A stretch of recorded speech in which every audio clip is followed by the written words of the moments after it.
Draco, we've been waiting for 20 minutes. I wouldn't say that. She's just so cute under that box. EA could actually launch a game that doesn't suck. You know what this game needs? Holy Ponies.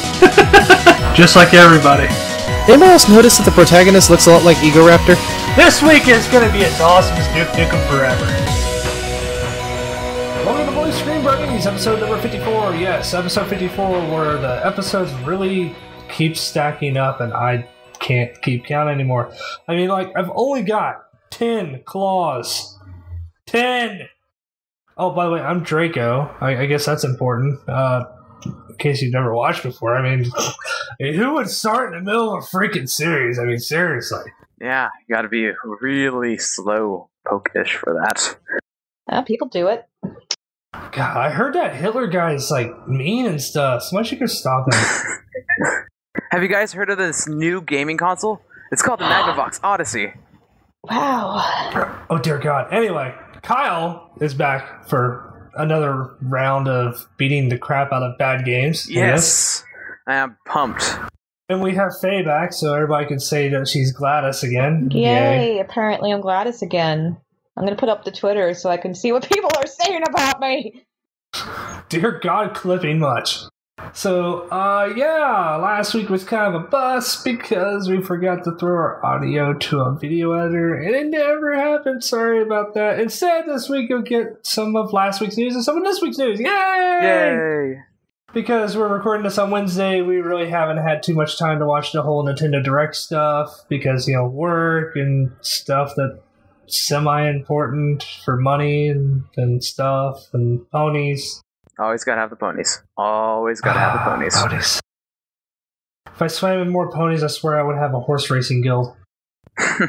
Anyway, speaking of hedging your bets, Square Enix decided to release a redo, not a remake, of Final Fantasy VI onto mobile devices.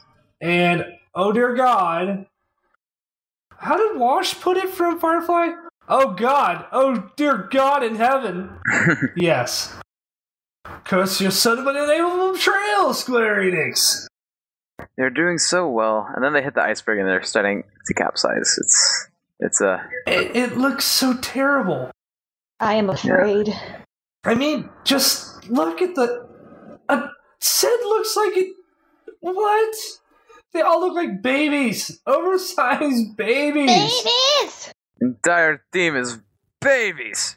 Yeah, but it just pretty much looks like they got some random sprites and some random buildings, and it looks like it's all done in MS Paint or something. It looks like RPG Maker. Yes. It looks terrible. It does. I don't know how much longer I can look at this. Just goes to show a higher resolution does not mean that it looks better. Oh, goodness. My eyes, they Oh, burn. my god. The sprites. I kind of, like, want to make them into horrible keychains. I love the fact that they have an objective bar now, because there have been a few times where I just like ran around in the middle of the desert. I have no idea what to do. At least you can keep track of stuff then. That's pretty cool. But yeah, that would require you to look at this terrible looking game. I mean, just hold on, I need to boot up my SNES.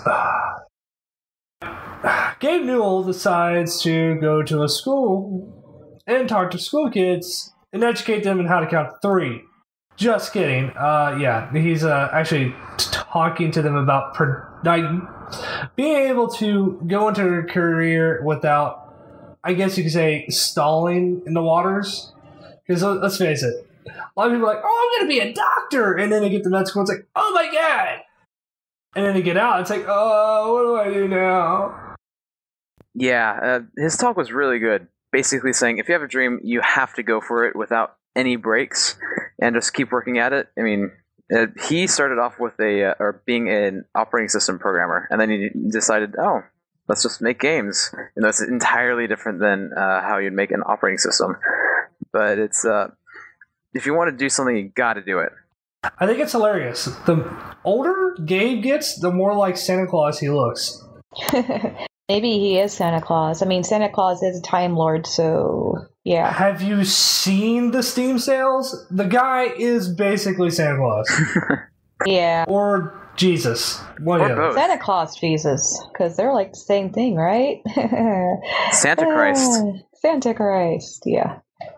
Santa Christ, Santa Christ. Santa Christ, Santa Christ, we all love Santa Christ. Yeah, we are not starting new songs about this, okay? Thanks. I didn't start it. Blame the nostalgia critic. Speaking of terrible ideas, Apple has to refund up to $3.2 million for kids doing in-app purchases because parents are stupid and give their kids iPhones. Yeah, yes, you should not. I'm sorry. It's just scary because I used to work with kids and babies, not like little babies, but like getting up into 1 year old, they know what a phone is. They will take things that aren't a phone and think, hey, this has a click screen or this has a touch screen. I'm going to try and click it. They know what a phone is. They know how it works. I had a 2-year-old that I watched, and he knew exactly how phones worked. He had a fake phone that he would have fake conversations on, which was really amusing. But still, kids that young do not need a phone. They're 2, okay, or younger or something. But no, just let them be children, please. Yeah, so if you're responsible enough or don't have time to watch your kids, and I understand sometimes it happens, and but still, they don't need a phone. Give them like Legos or something. Maybe not Legos because then they can put those up their nose. But anyway, my point is, yeah. Hey! I had no problem with Legos when I was up. Thank you very much. I'm not insinuating you did. I've kind of got everything figured out. I don't think that Apple should give any refunds. I mean, if parents are dumb enough to give their kids an iOS device that has the ability to purchase things, without controlling it, and their credit card's linked to, by the way. And their credit card's linked to, they should be charged for their stupidity. This is like, I'm going to take a hot lava bath because that sounds wonderful.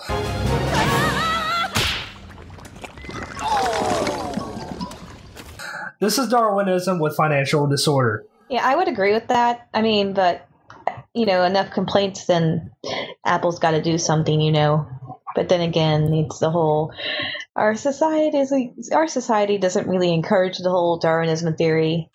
So we kind of just have to let stupid people be stupid people. Well, good thing we're in Texas and Darwinism runs its course naturally. I mean, what? Don't send S.H.I.E.L.D. after me. Okay, I won't. Terrible problems. Metal Gear Rising Revengeance came out on PC not too long ago, except for one tiny major bug. Doesn't work offline.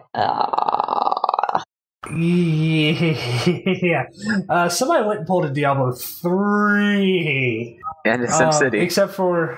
Except for it's been fixed, and I quote fixed because I don't know whether that means they neutered the gamers or they fixed the problem. Usually when Kojima and his team are working on a Metal Gear game, they do the best work possible, including the small things like not playing offline, which is not really an issue with Xbox 360 and PlayStation 3. But I mean, for PC, how? It's just working with the Steam API, and even then, it's kind of already built into the game. If you're not plugged in through Ethernet, it's lame. It's dumb. It's stupid. It should have been done. It should have been broken in the first place. It's funny because the NeoGAF user, guess who actually found out a solution through it, where this guy finds modified APIs and goes through APIs and fixes them like on a daily basis. This guy, if there is an API problem, this guy knows how to fix it within like hours. But he figured out that it's Steam's offline mode not wanting to do it. Yeah, what? Yeah, and see, this is one reason why I'm all for open source, is because if there is an issue, people on the internet can and probably will fix it if they care enough, especially with the Metal Gear game. Sadly, this is only partially open source, where the files are actually accessible to the player, like the steam.r_api.dll, that you're able to open if you have the right software and correct knowledge to be able to modify it.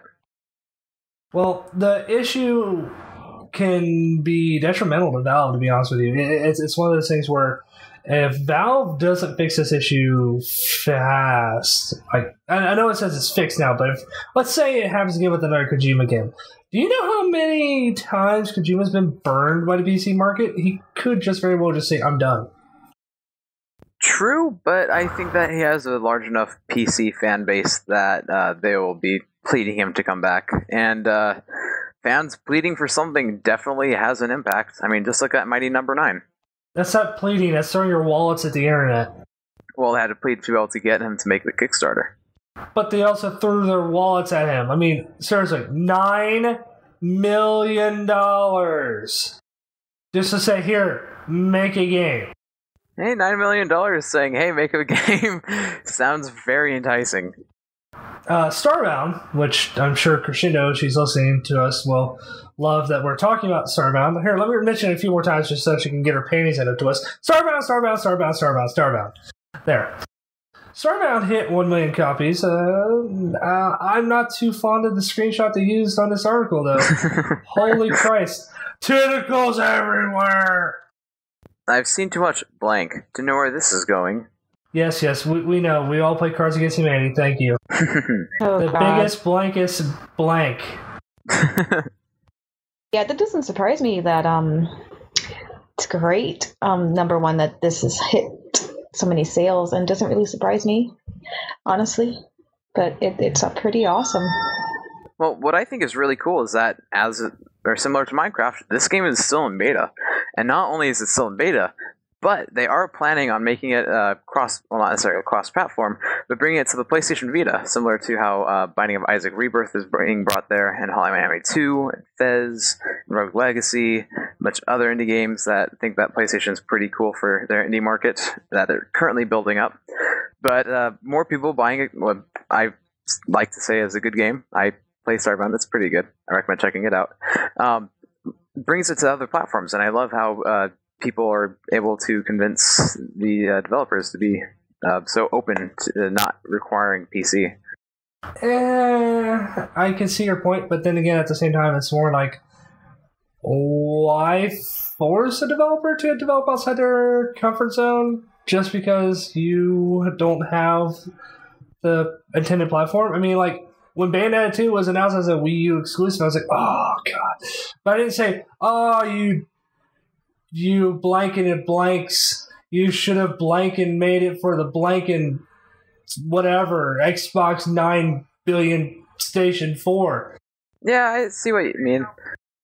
But it's not that they're being forced to do it. It's just that because they're so popular, they have the funds to be able to say, I want to bring it to enough of their console, so let's do it. Yeah, I mean, that's fine and dandy, but at the same point, there are those people like, oh my god, why did you put Bayonetta 2 on the Wii U? You should have done it on Xbox 360. Oh my god. I'm like, just buy a damn Wii U and shut up. It will not kill you to put money in Reggie's coffers. In fact, it will benefit you. It'll be cheaper for you to actually buy the console that it's for, so stop complaining. Exactly. Also, speaking of cheap, I'm not too sure on this next one. Phoenix Wright, Ace Attorney, Dual Destinies. This isn't poor grammar. This just made my English teacher, rise from the grave and completely destroy a dictionary and then die again. Oh, you mean English? Because it's not English, it's English. God, Team America. Dear Lord. The one and only world police. America! No, wait, we're going to stop there right there. Anyway, yes, I believe that to be extremely importantly, that grammar is checked, just like the Apollo requires it to be added to the testimony. Sadly, this isn't the first time that this has been an issue with Phoenix Wright Ace Attorney games. Those are familiar with Trials and Tribulations in the final mission know exactly what I'm talking about. Oh dear God! It's seriously stupid. We get some really awesome gems from Japan, like Disgaea, And then we get some really bad ones. Like, really bad ones. I can think of a few things that the Angry Video Game Nerd had played, like Ghostbusters. Congratulations. Congratulations, I think. Congratulations. Thanks for playing great game. Happy end. Oh my god. So many bad translations. I thought that was like in the past, but no. Release all Zig. Yeah. You had to go there? Yeah, I had to go there. You had to go there. Why? Well, the miracle never happened. No. Yeah, but they should have been on their game. I mean, they haven't really had issues. It's just like, this one is just like, come on, what happened? It's just like, I guess they forgot to English. It's like, how do I English? Did they hire like a deaf, blind, mute Japanese woman? No offense against Japanese woman, but deaf, blind, mute, kind of like, yeah. Well, to be honest, this is what we get for them saying, "Oh, America, you know how you got popular from us releasing physical games? We're going to make it only digital for you guys." Come on, Capcom. Killing me, Smalls. You're killing me. And here I thought Capcom was cool because they posted that freaking hockey game where the audio guy just plays the freaking Guiles theme during the middle of a fight. That was hilarious. Oh, and Punch-Out music. That was great. But bad ideas aside, or rather more bad ideas up front, I'm not too sure I like mixing my genres. What the hell was Miyamoto thinking? I don't think he was. I'm pretty sure it was another company. I'm pretty sure too. But you play the trailer of Hyrule Warriors. Just like for a little bit. What do you see? Open fields, the Disney Castle. I mean, seriously. And then Link doesn't even have his iconic shield or sword. Yeah, I mean, at first I was kind of excited for it, and then I saw the trailer, and I was just like, it doesn't really look that appealing. It's just like you're just slashing a bunch of pig things. I don't even know what the frick they are. I mean, some enemies, sure, I know what they are, but some of them I've never even seen before. To me, I like this as a really strong proof of concept. Not that the game is going to be this way, but that they're still being able to develop for the Wii U and something that looks as good as this. Also true. Guess what? Since when, in the middle of fighting Ganon, did you need the help of 100 freaking random NPCs? Good question. I'm glad you think so. Because guess what? If I want to play Dynasty Wars, I'm going to play Gundam Dynasty. There you go. If I'm going to play Terrible Crap, I'll play Terrible Crap with Master Asia in it. I'm sorry. It just makes you shiver. Yeah. Although I must say that Nintendo's work for Zelda, although going in a different route, I think that this would be considered the Zelda 2 of the Wii U, because you know how the reception was for Zelda 2 for the NES. It's revitalizing. I mean, they're trying something new, which I can't really dock them points for. They tried something new with Other M. Didn't they learn their lesson? No, they never learned their lesson with trying something new. That explains the Wii Remote. I still want to shove that down Reggie's throat. You hear me, Reggie? I'm coming for you. His body's ready. Had to go there. What? Just because Rashino's not here doesn't mean you have to pun. Ponyvania. A game that we've talked about before. Yeah. I are excited. I are going to play this like in 5 minutes. They have links up to the game? Yes. Ooh, cool. I just wonder if we could play like Ponyvania Symphony of the Night, who would be Dracula? Oh wait, that was a stupid question. Of course, duh, Discord. Oh, I was going to say Flutterbat, but I was kind of joking about that. Oh god, no. What is a man? A pitiful pile of excuses. But enough talk! How about you? Have at thee. Okay, Dr. Fidget. That wasn't even a Dr. Fidget voice. I don't even know what that was. I have no clue. I just went with the first thing that came to mind. Mainly because I got Dr. Fidget on my desktop still. Why do I have Dr. Fidget on my desktop? Because it's too perfect. She's gonna fix all the viruses on your laptop. Oh, dear God, no. Yeah.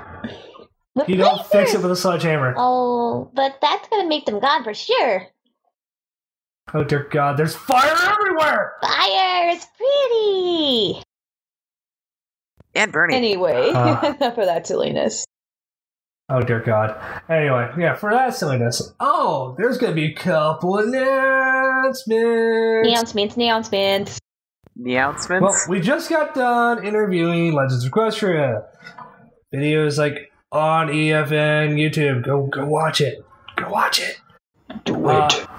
In other news, though, we're going to be at Matsuri-Con, Yes. aren't we, Faye? Yeah, I'm being there. I'm doing some cosplay. I think I've already mentioned what I'm doing, but I'm just gonna. Do you mind if I go ahead and just kind of say what I'm doing again? No, you should make them. You should make them be there and see them. Well, all right, people. So if you're Surprise! interested in seeing me in cosplay, I'm going to be doing a female version of Duke Nukem. This is going to be the first time I'm doing this cosplay, and I'm going to be doing her at other conventions. Well, cosplaying her, I should say. Anyway, so this will be the debut of that cosplay. I'm not really sure what else I'm going to be doing. Probably some low-key stuff, but Daisy... Loki or Loki? Why not both? Yeah, sure. Well, so just basically the other stuff if I'll be doing won't be as big as Daisy Nukem at Matsuri anyway. So, but be looking for me because I'll probably be the only one there. So that'd be kind of awesome. Maybe. You say that now, and then you show up and you're like, crap, and there's 15 more. Yeah, just because I said it. However, I'm going as Dante. Dante. Which one? Oh, let's see here. Not the emo one, not the new bratty one. I was thinking like Dante from Devil May Cry 1. Like actual Devil May Cry. Not DMC, because we don't want to sound like a rap group. Ugh. Yeah. I'm still debating whether I want to dye my hair or get a wig. Or you could just do temp dye that lasts a couple days. Yeah, I highly doubt white will be temp. Yeah, stuff in cans, but you can also look into getting wigs. So anyway, back to talking about nonsensical stuff about other stuff. Oh yeah, we're going to Everfree Northwest, and oh yeah, we might have more than 4 Bluescreen Bronies there. Yay! So if you want to, own a T-shirt that I'm possibly going to just throw at people, if I hear "Hey Draco," I'm going to turn towards that voice and toss a T-shirt. I swear. Woo! Those free T-shirts are the best T-shirts. You want to make it rain? Make it rain T-shirts. Yeah. Thankfully, you're not shooting it from a t-shirt cannon, because that's an entirely different I don't story. think they even allow that in the con, so yeah. Well, I don't have enough money to get you out of bail, Draco, so that's not a good idea. Yeah, I know, right? Dear God, that would be a terrible, terrible, terrible place to spend a night in jail. Let's spend the night at SeaTac International Jail. No, let's not. Thanks. I can't understand any of my other cellmates. What are they saying? Is it about soap? I hope it's not about soap. It makes bubbles. Alright guys, that's been the episode. We don't have a review quite yet. We're still working on that Thief Deadliest Shadows review. Yes.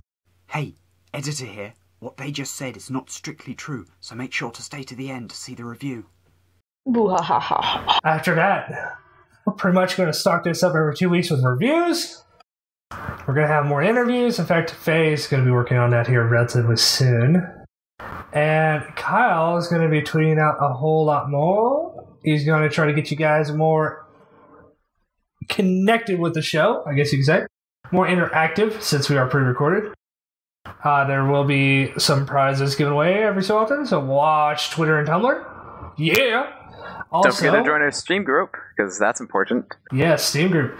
Also, we're going to start streaming games. I very much liked our our random stream with Draft and Kaniro and Dave last night. You know, Dave was a cheating whore and decided to freaking use Necromancer on Torchlight 2.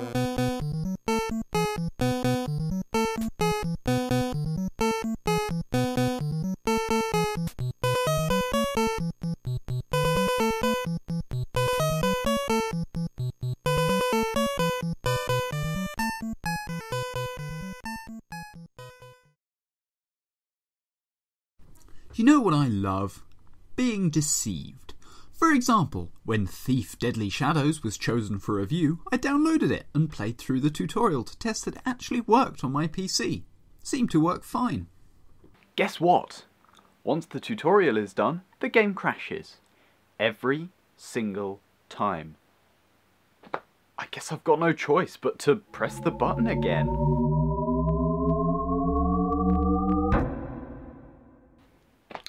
Suppose I'm playing Broken Sword instead. Not too bad.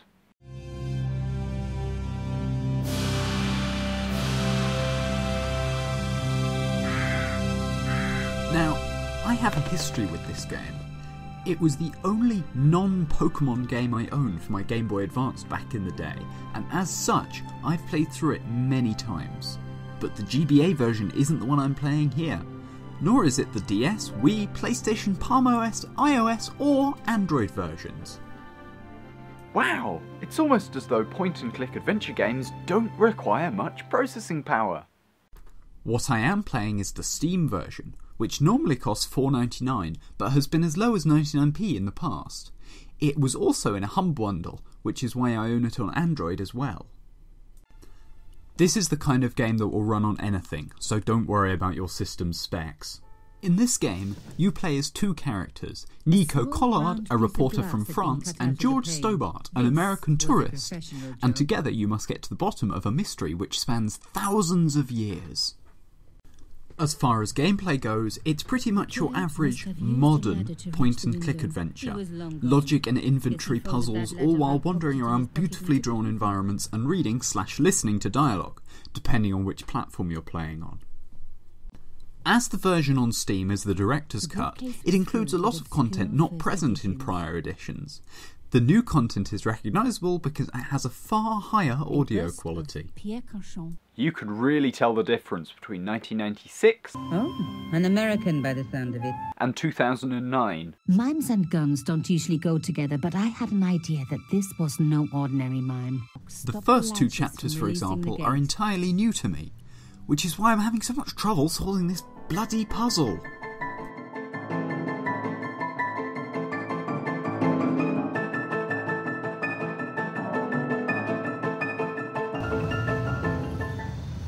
But you don't need to see that. Wait, no, this wasn't supposed to be video.